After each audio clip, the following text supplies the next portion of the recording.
오늘 말씀은 제목은 더 깊은 믿음의 삶입니다. 믿음의 삶이 있고 더 깊은 믿음의 삶이 있다는 거죠. 부부 간에도 사랑의 삶이 있고 더 깊은 사랑의 삶이 있습니다.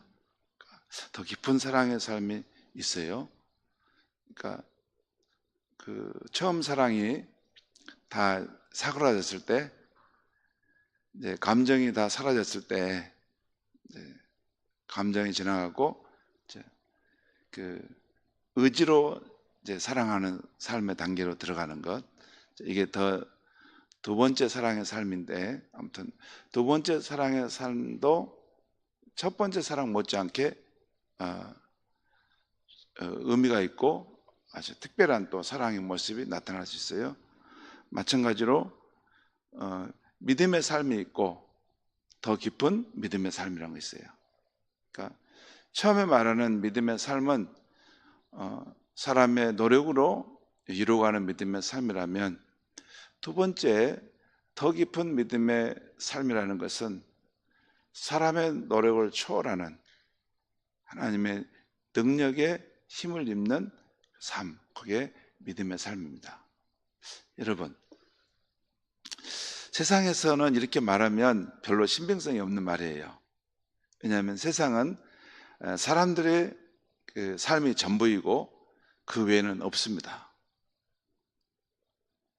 그런데 신앙의 세계에서는 사람들의 삶이 끝나는 자리에, 사람의 능력과 또 그 자원이 다 고갈되는 그 자리에 전능하신 하나님께서 그 자리에서 꽃을 피고 역사하기 시작할 수 있는 것입니다.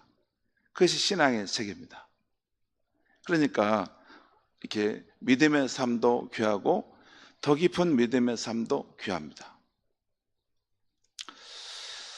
지난 수요 예배 때 믿음의 삶이란 제목으로 말씀을 전했습니다.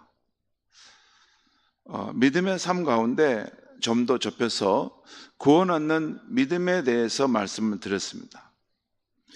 구원 얻는 믿음이 되려면 두 가지 조건이 갖춰져야 한다고 했습니다. 짧은 말씀인 것 같으면서도 반드시 우리의 마음에 새겨야 될 중요한 말씀입니다. 그 두 가지 조건은, 첫째는 성경의 구원의 말씀을 사실로 여기고 받아들이는 것입니다. 아주 간단하죠. 우리가 믿음으로 구원을 얻는다, 그 이신칭이라고 하는 기독교의 손이 말하는 그 부분, 이것이 바로 이 첫 번째 구원 얻는 믿음의 조건입니다. 성경의 구원의 말씀을 사실로 받아들이고 그것을 우리 마음에 수용하는 것입니다. 예를 들어 요한복음 1장 12절에 영접하는 자 곧 그 이름을 믿는 자들에게는 하나님의 자녀가 되는 권세를 주셨으니, 이 성경이 말하는 이 구원의 사실이죠. 또 로마 10장 9절에 내가 만일 내 입으로 예수를 주로 시인하며 또 하나님께서 그를 죽은 자 가운데 살리신 것을 내 마음에 믿으면 구원을 받으리라. 이것도 구원의 말씀입니다. 이것을 사실로 받아들이는 것이요. 이것을 내가 하나님께 구원받은 것을 복잡하게 생각하지 않고 이 말씀대로 하나님께서, 예수께서 그 죽임 당하셨지만 다시 살리신 것, 그것을 믿는다는 거예요. 거기에는 예수님의 속죄의 죽음의 효력이 있었다는 것을 믿는다는 것입니다. 그리고 그분이 살아나셨다는 것을 믿는다는 것이에요. 그리고 또 하나, 그 예수님을 내 입으로 주로 시인한다는 거예요. 예수님을 내 삶의 주님으로 인정한다는 것이에요. 그러니까 예수님이 나의 죄를 속죄하신 분이시고 또 지금도 살아계신 하나님 아들이시고 또 그분이 나의 주가 되신다는 것을 믿으면 너가 구원을 받을 것이다, 그 말입니다.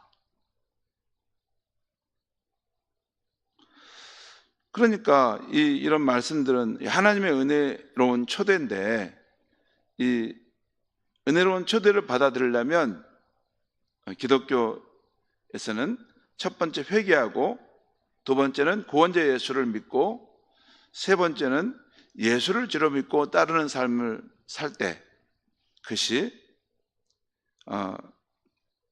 구원의 말씀을 자기가 받아들인 것입니다. 그런데 이것을 믿음으로 받아들인 거예요. 그냥 선물로 받아들인 거예요. 근데 두 번째 또 이런 조건이 필요한데, 이렇게 성경의 구원의 말씀을 한 번 믿고 받아들였으면 아무리 기분이 바뀌어도, 아무리 감정이 바뀌어도, 아무리 상황이 바뀌어도, 오늘 제가 말씀드린 것처럼 내 인생의 슬럼프의 상황이 왔을 때에도 끝까지 그 믿음을 고수하는 것입니다. 그것이 구원 얻는 믿음입니다. 제가 그냥 짧게 말씀했지만 너무나 중요한 건 말씀했어요. 아무리 기분이 바뀌어도, 아무리 감정이 바뀌어도, 아무리 상황이 바뀌어도, 아무리 슬럼프가 와도, 아무리 늙고 병들어 죽음 앞에 서도, 그 말이에요.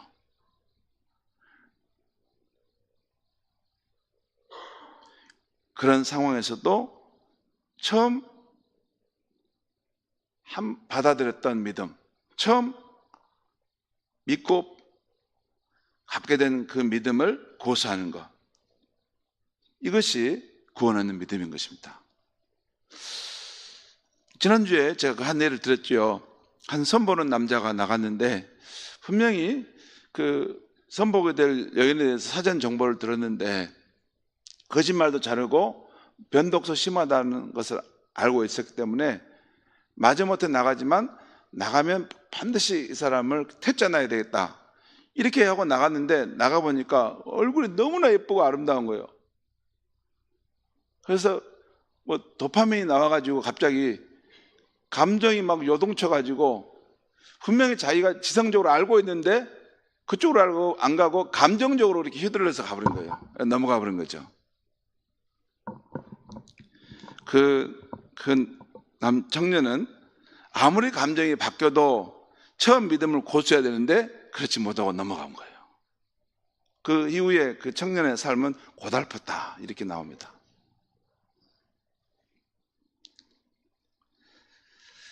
한 번 믿고 받아들인 것을 끝까지 고수하는 것, 이것이 구원 얻는 믿음입니다. 코로나 팬데믹 상황을 우리가 맞았을 때,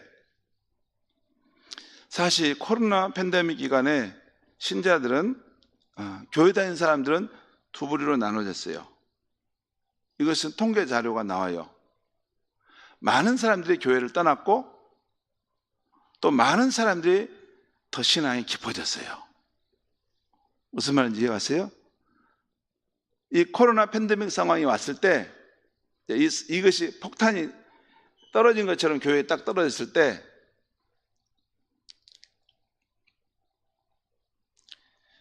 이런 상황이 달라졌어도 믿음을 고수하려고 하시는 분들은 더 신앙이 깊은 단계로 들어간 것입니다. 뿌리 내린 거예요.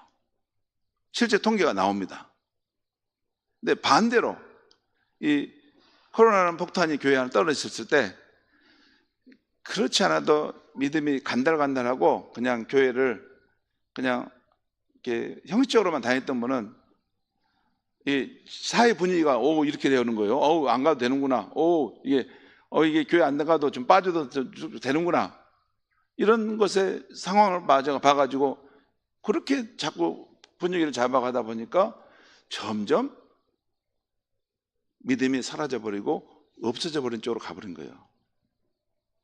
없어져 버린 쪽으로 가버렸어요. 여러분, 우리가 예수를 믿고 생명을 받지만 그 생명을 지키지 않으면 그것이 죽은다는 것도 있어요. 죽습니다. 생명이 죽어요. 우리가 마치 그 생명을 잉태해 낳았지만 어떤 조건이 안 맞으면 그것이 사그라 죽어버리잖아요. 우리가 예수를 믿고 받아들였다 하더라도 자기가 그것을 지키지 않으면, 때로는 여러분 자살한다는 것도 있잖아요. 자살도 있잖아요. 자기가 생명을 스스로 끊어버리잖아요.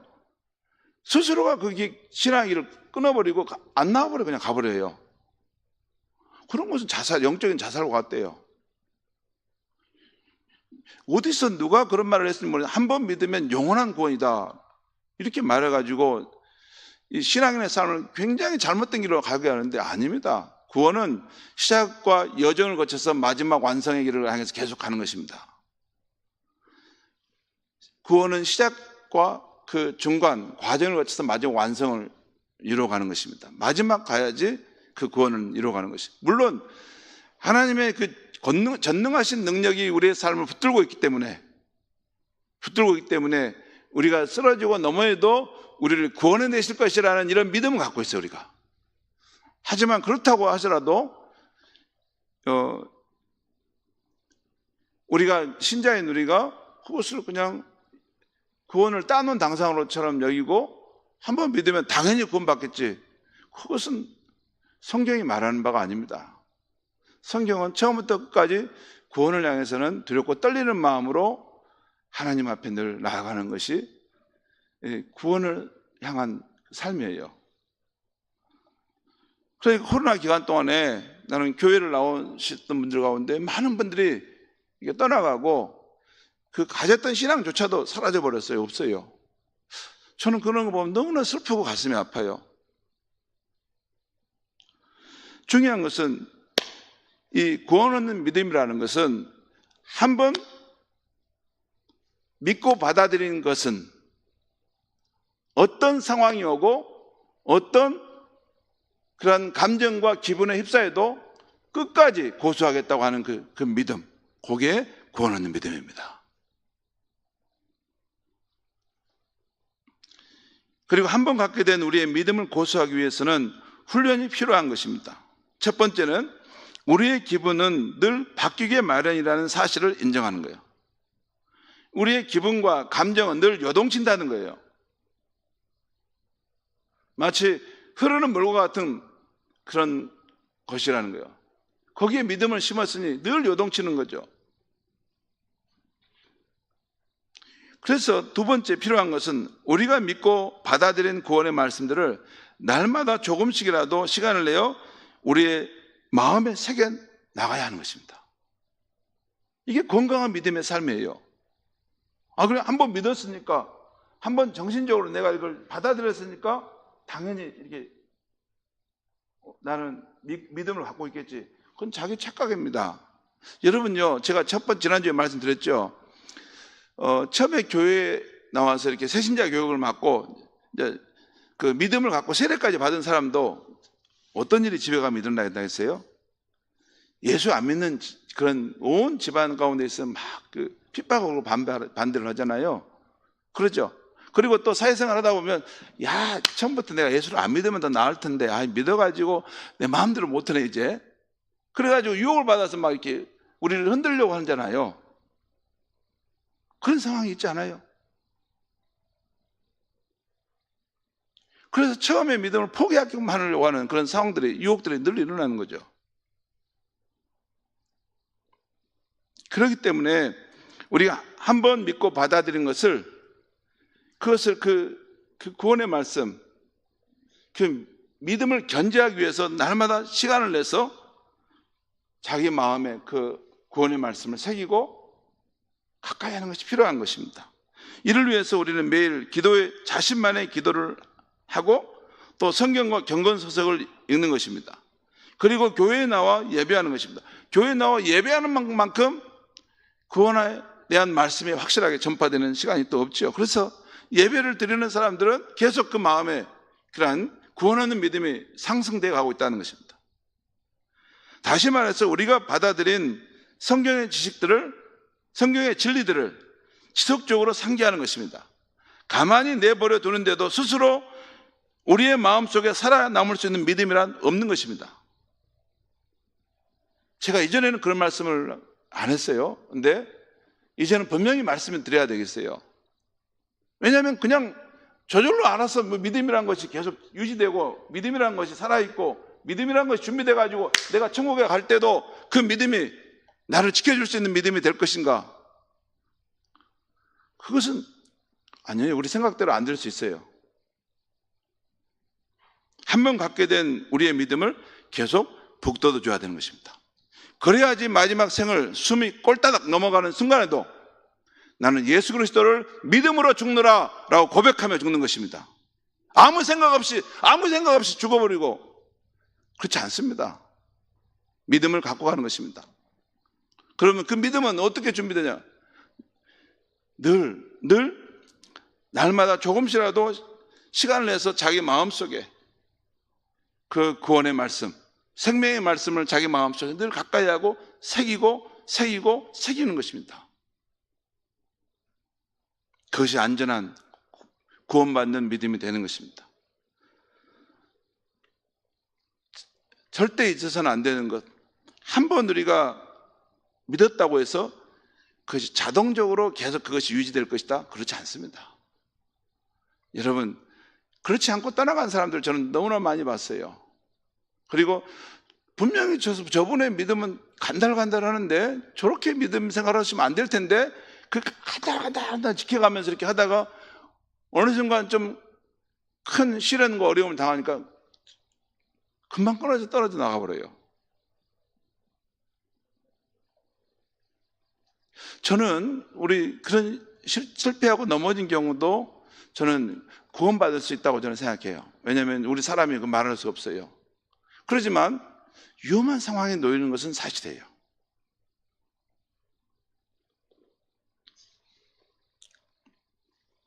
아무튼 크리스찬인 우리가 믿음을 고수하려고 할수록 믿음의 시험과 유혹 등 반대되는 증거들이 나타날 것을 예상해야 합니다.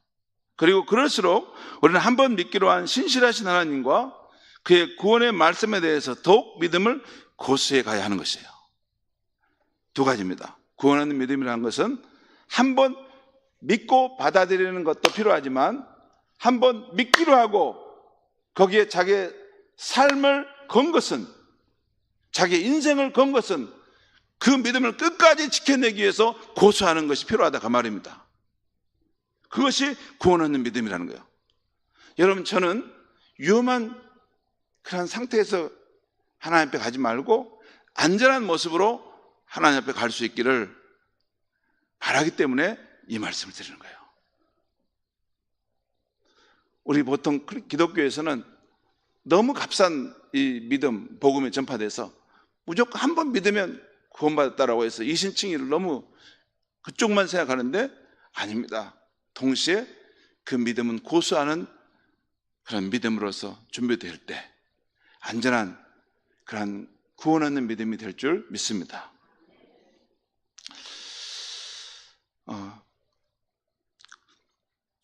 믿음의 고수와 관련해서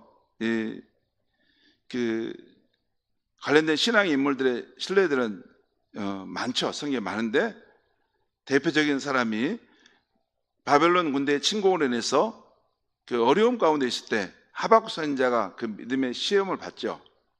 그때 비록 무화과 나무가 무성하지 못하고 포도나무에 열매가 없고 우리의 양이 없고 외양권에 소가 없을지라도 나는 여호와로 말미암아 즐거워하여 나의 구원의 하나님으로 말미암아 기뻐한다. 그의 믿음이 시험을 받았음에도 끝까지 믿음을 고수하는 태도죠. 또한 다니엘의 세 친구도 그렇죠. 다니엘의 3장에 보면 느부갓네살 왕이 그들의 믿음을 시험하죠. 그러나 다니엘과 세 친구는 우상 앞에 절할 수 없다고 합니다. 그리고 자신들이 섬기는 하나님이 자신들을 왕의 손에서 건지내실 것이라고 말씀합니다. 그리고 마지막에 그렇지 아니할지라도 왕이여 우리가 왕의 신들을 섬기지 아니하고 왕이 세우신 금신상에도 절하지 아니하겠습니다. 그런 말이에요. 무슨 말씀입니까? 그들이 가진 믿음이 시험을 받고 그 시련을 받는 상황 속에서도 끝까지 그 믿음을 고수하겠다는 거 아닙니까? 한번 믿기로 한 그 믿음, 한번 여호와 하나님께 내 삶을 드리기로 한 그 일편단심의 마음, 그것을 바꾸지 않겠다는 것이에요. 그 믿음을 고수하는 것, 그것이 구원하는 믿음에 아주 중요합니다. 자, 오늘은 좀 더 깊은 믿음의 삶이라는 주제로 말씀드립니다. 조금만 더 말씀드릴게요. 오늘 읽은 로마서 8장 29절 말씀 우리 방송실 한번 보여주시면 좋겠습니다. 여기 보면 하나님이 미리 아신 자들을 또한 그 아들의 형상을 본받게 하기 위하여 미리 정하셨으니 이는 그로 많은 형제 중에서 맏아들이 되게 하려 하심이니라. 이 말씀은 쉽게 말하면 이런 거예요. 하나님께서 그가 구원하실 사람들을 미리 아시고 또 때가 돼서 부르시는데, 그 이유는 이 구원받는 우리가 그 아들의 형상, 바로 예수 그리스도의 형상을 본받도록 하기 위함이라는 거예요. 그리고 그것은 그로는 예수 그리스도로 말미암아 많은 형제들에서 중에서 맏아들이 되게 하신다라는 것이에요. 그러니까 무슨 말하냐면, 하나님은 하나님의 아들 예수 그리스도를 통해서 그를 믿는 사람들을 세워서 더 많은 하나님의 자녀들을 두기를 원하신다고 말해요. 예수 그리스도가 그 맏아들이 되고 그 형제들이 많은 그런 가족을 이루기를 하나님 원하신다는 거예요. 그래서 이것은 하나님께서 우리를 미리 정하시고 부르신 이유는 그 아들의 형상, 곧 예수님의 형상을 본받게 하기 위해서라는 것인데, 그래서 결국 우리가 예수님 같은 하나님의 자녀가 되게 하려는 것입니다. 여러분, 우리 한 사람 한 사람이 예수님 같은 하나님의 자녀가 되게 하는 것이에요. 이렇게 보면 구원이란 우리가 예수님의 형상을 본받아 점차 작은 예수의 모습이 되어가는 것입니다. 이것이 바로 하나님이 우리를 부르신 구원의 목적입니다. 그리고 이 구원의 완성을 이렇게 이루실 거예요. 저와 여러분을 구원하셨는데, 이게 이제 구원하셔서 그럼 어쩌겠냐는 건가? 우리를 점점 예수 그리스도의 형상을 닮아가기 위해서 궁극적으로는 작은 예수가 우리 안에 나타나도록 하는 것, 그것이 하나님이 원하시는 목적이라는 거예요. 자, 여러분, 그러면 이것을 하나님은 우리 삶에서 어떻게 이루어 가시는가 하는 건데, 오늘 또 빌립보서 2장 12절 13절 말씀을 읽어보겠습니다. 여기 보면 사도 바울이 하는 말씀인데요, 여기 보면 사도 바울이 우리의 구원의 과정과 그 완성을 어떻게 이루어 할 것인가 라는 것인데, 여기 보면 그러므로 나의 사랑하는 자들아, 지금 빌립보 교인들에게 하는 말이면서도 모든 그리스도인에게 하는 말입니다. 너희가 나 있을 때뿐만 아니라 더욱 지금 나 없을 때에도 항상 복종하여 두렵고 떨림으로 너희 구원을 이루라. 여기는 두 면이 있어요. 우선 성도들을 향해서 너희는 항상 복종하여 두렵고 떨림으로 너희 구원을 이루라는 거예요. 그 다음에 또한 하나님 편에서 하시는 일이 있다는 거예요. 그 13절에 너희 안에서 행하시는 이는 하나님이시니 자기의 기쁘신 뜻을 위하여 너희에게 소원을 두고 행하게 하시나니. 그러니까 12절은 우리 성도가 항상 복종하여 떨리는 마음으로 구원을 이루어가는 것이고, 13절은 하나님께서 우리 안에서 행하시는 일에 대한 말씀을 하고 있는 거예요. 이 순서를 보면 이렇게 된다 할 수 있겠습니다. 13절에 나온 것처럼 먼저 하나님께서 부름받은 우리 마음속에서 행하시는데 활동하신다는 거예요. 그러다가 어떤 일을 하려 하실 때 우리 안에 소원을 일으키신다는 거예요. 그리고 동시에 우리가 그 소원을 따라 행하게 하신다는 거예요. 두 가지입니다. 우리 마음속에서 소원을 일으키신다는 거예요. 뭔가 그거 하나고, 또한 그 소원을 행할 수 있는 힘을 주신다는 거예요. 이 두 가지입니다. 그래서 그렇지 않으니 우리 마음에 하나님이 주신 것 같은 소원이 생겨나고 또 그렇게 행하게 하신다고 하시는 거예요. 이런 것이 우리 안에 생각나면 우리가 그에 반응해야 한다는 것입니다. 어떻게 반응한가? 오늘 12절에 나온 것처럼 항상 복종하고 두렵고 떨리는 마음으로 우리의 구원을 이루어가라는 것입니다. 여러분, 다시 말씀드립니다. 하나님께서 우리 안에서 행하시는데 소원을 일으키신다는 거예요. 어느 때 일을 하려고 소원을 일으키시고 또 그 소원을 따라 우리가 행동하게 하신다는 거예요. 우리 마음에 어떤 그런 것을 주신다는 거예요. 그럴 때는 우리가 복종할 필요가 있다는 것이에요. 그 복종의 과정을 통해서 우리의 구원을 이루어가는 것입니다. 여러분, 이 구원의 역사에서 우리 크리스찬이 기억해야 될 아주 중요한 두 가지가 있는데, 첫째는 우리가 구원을 이루어가는 것은 하나님 없이 나의 힘만으로 되는 것이 아니라는 것입니다. 오히려 내 안에 역사하시는 하나님을 힘입어서 그분의 뜻에 순종함으로 되어지는 것이라는 것입니다. 이것이 바로 더 깊은 믿음의 삶이라는 것입니다. 여러분 잠깐 보시죠. 우리 크리스찬이 되고 성도가 되면 이제 하나님이 기뻐하시는 삶을 살려고 시작해요. 그런데 많은 분들이 제가 보면 10분 가운데서 한 6, 7분은 사실 자기 힘으로 하나님의 일을 하려고 하는 것을 봅니다. 자기의 힘으로 하려고 해요. 그 세상에서 살았던 그 열심을 가지고 교회에서도 그렇게 하려고 해요. 근데 하나님의 일은 그렇게 하는 게 아닙니다.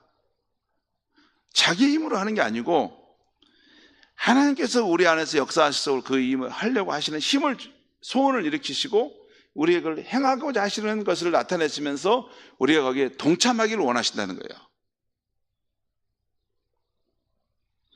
이것이 바로 더 깊은 믿음의 삶입니다. 여러분, 교회에 와가지고도 세상에서 했던 방식으로, 세상에서 나는 열심히 살았으니까, 근면하게 살았으니까, 성실하게 살았으니까 뭐든지 이렇게 열심히 하려고 하는 사람이 있어요.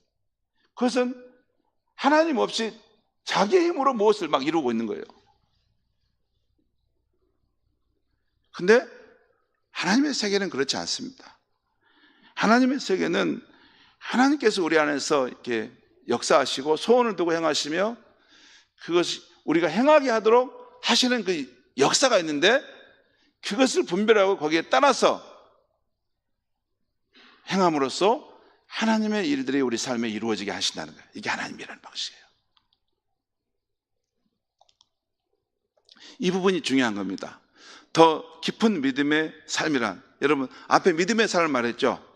앞에 믿음의 삶이라는 것은 우리가 그 믿음을 고수하고 견제해야 한다는 걸 말씀했죠. 그것은 잘못하면 자기의 힘으로 그걸 하는 거예요. 더 깊은 믿음의 삶이라는 것은 우리 안에서 행하시는 성령의 역사하심의 그 힘을 덧입어서 그런 믿음을 발휘해내는 것입니다. 이것은 뭐냐면 자기의 힘으로는 믿음을 고수할 수 있는 상황이 안 되는 거예요.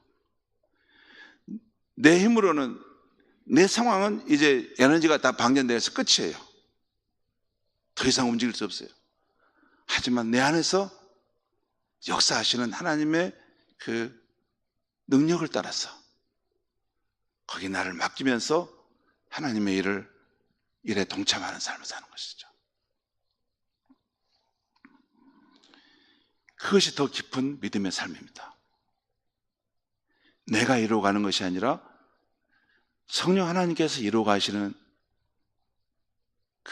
그런 물결 속에, 그 움직임 속에 내가 함께 참여하여 하나님의 역사를 이루어가는 것입니다. 그것이 더 깊은 믿음의 삶입니다. 이것이 첫째 필요한 것이고, 두 번째는 이 구원의 과정은 일생 동안 일어나는 과정이라는 것이에요. 처음에는 성공할 때보다 실패하고 넘어질 때가 더 많을 것입니다. 그리고 처음에 실패하고 넘어지는 것은 당연합니다. 그것은 별로 중요하지 않아요. 넘어져도 됩니다. 크리스찬의 삶에 성장하는 과정 속에, 더 깊은 믿음의 삶 속에 넘어지는 것은 괜찮습니다. 10번, 20번, 100번 수없이 넘어져도 상관없습니다. 넘어져도 되는 거예요. 그것이 우리의 연약한 인간의 모습이에요. 중요한 것은 넘어져도 믿음을 갖고 다시 일어나 시도하는 것입니다. 다시 시도하는 거예요. 그런 과정을 통해서 우리는 신의 성품에 참여하게 되고 우리 삶의 성령의 열매들이 조금씩 맺어져가는 것입니다. 넘어지는 것이 중요한 게 아니라 실패하는 것이 중요한 거예요. 그것은 항상 상존할 수 있는 것이에요. 넘어지더라도 실패하더라도 다시 오뚜기처럼 일어나고 그 신실하신 하나님, 능하신 하나님을 의지하여 다시 시도하는 것입니다. 다시 하고 다시 하다 보면 결국엔 우리 삶에 신의 성품이 형성되고 성령의 선한 열매들이 맺혀지게 되는 것입니다. 그리고 세월이 흘러가면서 우리는 점점 더 예수님의 형상의 모습을 갖게 되고 천국에 적합한 피조물로 변화되어 가는 것입니다. 천국에 적합한 피조물. 여러분, 지옥에 적합한 피조물이 있고 천국에 적합한 피조물이 있어요. 천국에 적합한 피조물은 바로 그 예수님의 그 모습 속에 다 있어요.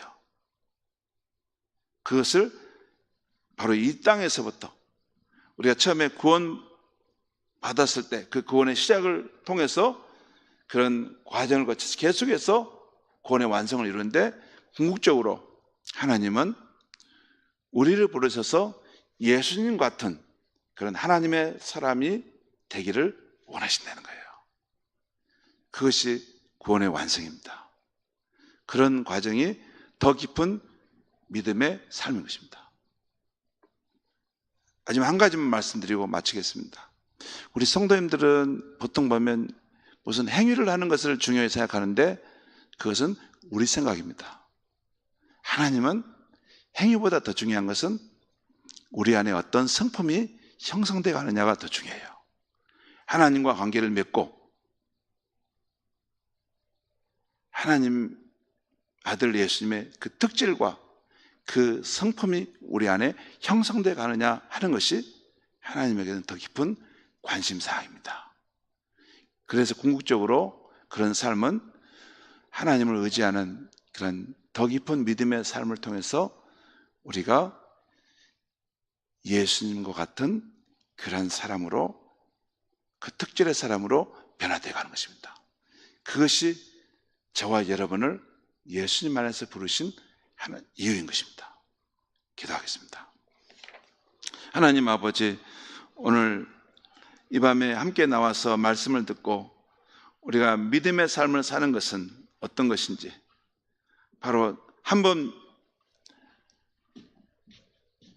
마음을 열고 받아들인 것은, 믿기로 한 것은 끝까지 고수하는 것임을 말씀해 주시고, 또 더 깊은 믿음의 삶은 이제 우리의 힘으로 하는 것이 아니라 우리의 능력과 힘이 다 소진되었을 때도 하나님의 능력 안에서, 성령의 능력 안에서 우리의 삶이 새롭게 시작된다는 것을 알게 하시니 감사합니다. 하나님, 우리의 힘과 자원이 끝나는 그 자리에서 하나님께서 일하기를 시작하신다는 것, 그리고 우리를 빚으실 때 마치 맹물로 가지고 맛 좋은 포도주로 변화시켰던 것처럼 맹물과 같은 우리의 인생을 정말 멋진 예수님의 사람으로 변화시켜 간다는 것을 믿고 하나님의 일하심에 순종하며 변화되어 갈 수 있는, 구원받아가는 우리 성도님들이 되게 하여 주시옵소서.